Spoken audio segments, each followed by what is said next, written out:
सरकार और किसान नेताओं के बीच पांचवें दौर की बातचीत भी बेनतीजा रही, जिसके बाद किसान संगठन भारत बंद की तैयारी में जुट चुका है। इस बीच राजनीतिक दलों ने खुलकर किसानों के इस भारत बंद को समर्थन दिया है। कांग्रेस, आम आदमी पार्टी, एनसीपी, टीआरएस सहित कई बड़ी राजनीतिक दलों ने खुलकर किसानों के भारत बंद का समर्थन किया है। कांग्रेस के प्रवक्ता पवन खेड़ा ने कहा कि कांग्रेस भी प्रदर्शन करेगी और किसानों के भारत बंद को कामयाब बनाने के लिए कांग्रेस एड़ी चोटी का जोर लगा देगी। तो वहीं अरविंद केजरीवाल ने आम आदमी पार्टी के तमाम कार्यकर्ताओं से बंद को कामयाब करने का आह्वान किया है। इस बीच एनसीपी प्रमुख शरद पवार ने भी केंद्र सरकार को चेतावनी भरे अंदाज में कहा कि अगर सरकार ने किसानों की मांगों पर विचार नहीं किया तो ये आंदोलन सिर्फ दिल्ली तक सीमित नहीं रहेगा।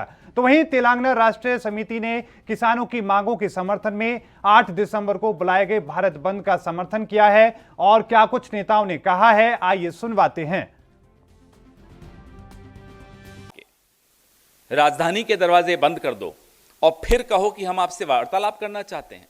आपकी नीयत स्पष्ट हो जाती है कि आप नहीं चाहते कि ये वार्तालाप सफल हो, आप नहीं चाहते कि किसानों की बात माने, आप नहीं चाहते कि आप ये कानून वापस लें। कि आपके मंत्री, कृषि मंत्री स्पष्ट तौर पे कहते हैं कि उद्योगपति नाराज हो जाएंगे। नोटबंदी से लेकर और कृषि के इन 3 काले कानूनों तक का सफर अगर आप मोदी जी के प्रधानमंत्रित्व काल का देखेंगे तो बड़ा स्पष्ट हो जाएगा कि जो जो निर्णय उन्होंने स्वयं लिए, जिसमें पिछली सरकारों का कोई योगदान नहीं था, वो निर्णय इस देश को नागवार गुजरे हैं, इस देश को नुकसान पहुंचा कर गए हैं। मैं यहां से एक घोषणा करना चाहता हूं। कांग्रेस पार्टी ने 8 दिसंबर को होने वाले भारत बंद का, जो किसानों के समर्थन में भारत बंद का आह्वान हुआ है, उसका पूरे तौर पे समर्थन कांग्रेस पार्टी का है।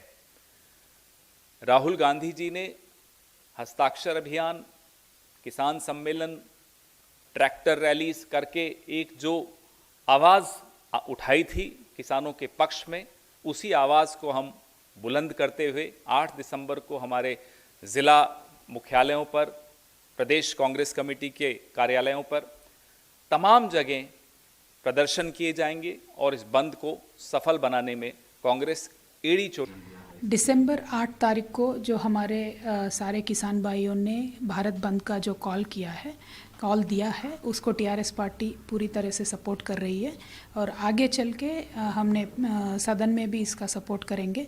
जब तक ये बिल्स 3 वापस नहीं लिए जाएंगे, टीआरएस पार्टी ये मानती है ये किसान को नुकसान पहुंचाने वाले बिल्स है, तो ये 3 बिल को रोल बैक जब तक नहीं करेंगे तब तक टीआरएस पार्टी किसान के साथ हर एक लड़ाई में शामिल होने वाली है। पिछले बार जब सदन में ये 3 बिल लाया गया था, उस टाइम पे भी हमने इसका विरोध किया है और आगे चल के चाहे सड़क पे या सदन में जो भी कार्रवाई हमारे किसान भाई करना चाहते हैं पूरे देश भर के, टीआरएस पार्टी उनके साथ।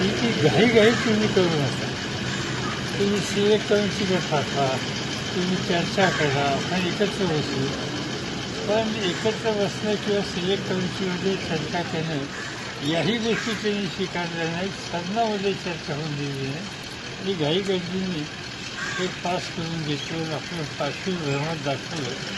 आता त्याचे परिणाम। और इस खबर पर और ज्यादा जानकारी के साथ राजीव तिवारी हमारे संवाददाता दिल्ली से जुड़ चुके हैं। राजीव तिवारी, किसानों के आंदोलन को लगातार समर्थन मिल रहा है, अब राजनीतिक दलों ने खुलकर इसका समर्थन किया है, क्या कुछ अपडेट दिल्ली से इसको लेकर है?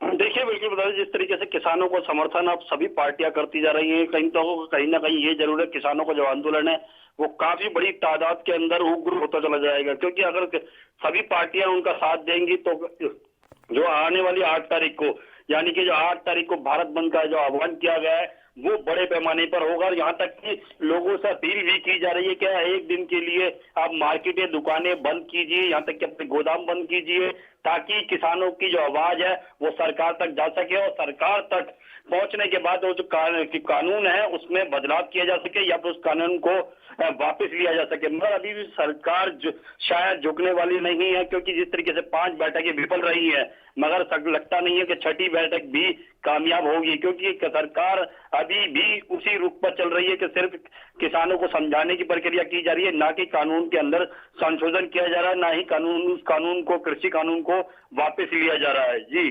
राजीव तिवारी, क्योंकि भारत बंद से बहुत बड़ी दिक्कतें हो सकती हैं खासकर दिल्ली को, क्योंकि इतने दिन से वैसे ही राशन फल सब्जी रुकी हुई है। ऐसे में क्या दिल्ली सरकार कोई कदम इसको मामले को लेकर उठा रही है या फिर केंद्र सरकार की तरफ से किसानों को मनाने की कोई कोशिश हो रही है इस बीच में? देखिए, बिल्कुल बता दें, किसानों को मनाने की केंद्र सरकार की तरफ से कई कोशिशें की जा चुकी है। यहाँ तक कि 5 बैठकें जो हुई हैं विज्ञान भवन के अंदर, वो भी विफल रही है। मगर दिल्ली सरकार कहीं ना कहीं किसानों को समर्थन दे रही है और देने के साथ साथ जो निरंकारी ग्राउंड में उनके लिए, किसानों के लिए जो रुके हुए थे उनके लिए व्यवस्था भी की हुई थी। मगर अब जब बात करें बंद की, तो बंद के अंदर भी आम आदमी पार्टी कह सकते हैं दिल्ली किसानों को समर्थन दे रही है और यही अपील कर रही है जनता से भी कि एक दिन के समर्थन के लिए किसानों के साथ आए, किसानों का सहयोग दे। मगर लगता नहीं है कि जिस तरीके से दिल्ली जनता जो कई दिनों से परेशान थी और अभी भी लगभग 10-11 दिन हो चुके हैं और कहीं ना कहीं दिक्कतें जनता को आ रही हैं। अब 8 तारीख तक और इस तरीके की परेशानियां झेलनी पड़ेगी। फिर 9 तारीख को यानी कि जो बैठक होगी, वो बैठक के बाद क्या नतीजा निकलेगा वो भी सामने देखना होगा। मगर ये चीज सुस्पष्ट है, इसके सरकार और किसान के बीच में यानी कि जनता पिसती जा रही है। वो खासतौर पर दिल्ली की जनता पिसती जा रही है क्योंकि तमाम जो रास्ते हैं वो बंद कर दिए गए। यहाँ तक कि जो सब्जी वगैरह जो खाने की जो आपूर्ति होती है जो रास्तों के द्वारा, वो तक बंद है। तो कहीं ना कहीं दिक्कतें दिल्ली की जनता को ही आ रही है। जी राजीव, एक साथ एक बात और हम जानने की कोशिश करें, क्योंकि जो तमाम राजनीतिक दल हैं वो लगातार खुलकर सामने आ रहे हैं, भारत बंद का अपना समर्थन दे रहे हैं। लेकिन भारत बंद अगर कामयाब होता है तो राजनीतिक दलों में अपनी होड़ भी लग जाएगी कि हमारी वजह से कामयाब हुआ है। इस तरह की तस्वीरें भी देखने को मिल सकती हैं। बिल्कुल सही कहा आपने, ये चीज तो जरूर होगी क्योंकि जिस तरीके से अगर भारत बंद कामयाब होता है और सरकार झुकती है तो कहीं ना कहीं सभी पार्टियां ये कहेंगी कि किसानों का समर्थन पहले हमने दिया था, तो हमारी पार्टी एज ए किसानों के हितैषी है। और जो भी पार्टी कहेगी तो वो कहीं ना कहीं किसानों का हितैषी बनेगी। और इसीलिए शायद वो जो वोट बैंक है किसानों का, जब तो इतना बड़ा वोट बैंक है, उसको हासिल करने के लिए बिल्कुल उसको हासिल करने की जो कोशिश की जाएगी। राजीव तिवारी हमारे साथ जुड़ने के लिए बहुत बहुत धन्यवाद। तो हमारे संवाददाता दिल्ली से जुड़े, उन्होंने पूरी जानकारी दी कि क्या कुछ तैयारियां चल रही हैं, किस तरीके से राजनीतिक दल अपना समर्थन किसानों के इस भारत बंद को दे रहे हैं। देश दुनिया की खबरों के लिए ANB न्यूज को सब्सक्राइब करें और बेल आइकन दबाएं।